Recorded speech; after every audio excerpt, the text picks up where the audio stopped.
अस्सलाम वालेकुम viewers, this is Jumeirah new viewers. आज मैं आपको लड्डू खट्टे बनाना सिखा रही हूँ। माश की दाल और चने की दाल मैंने भिगो के रखी हुई थी 4 से 5 घंटे के लिए।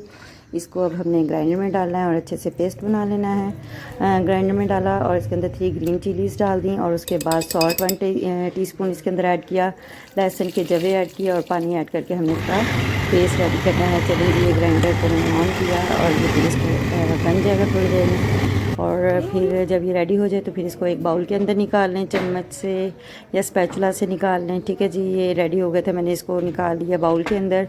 अब बाकी मसाले इसके अंदर हम ऐड करेंगे। सूखा धनिया तकरीबन मैंने 1 टीस्पून ऐड कर दिया और उसके बाद काली मिर्च मैंने ½ टीस्पून ऐड की और फिर उसके बाद ज़ीरा 1 टीस्पून ऐड कर देना है। धनिया और पुदीना बारीक काट के इसके अंदर ऐड करें और इन तमाम मसालों को अच्छे से मिक्स कर लें ताकि ये जो मसाले हैं सारे यकजान हो जाएं। फिर इसके बाद ऐसे घुमा कर अच्छे से मिक्स कर लें। फिर इसके अंदर हमने एक और चीज़ ऐड करनी है, वो है बेकिंग सोडा। थोड़ा सा इसके अंदर बेकिंग सोडा ऐड किया और फिर गरम तेल के अंदर चम्मच से हमने बैटर को इस तरह थोड़ा थोड़ा सा डाल के लड्डू से हमने बना लेने हैं। लड्डू कह लें या भले कह लें, कुछ भी कह लें।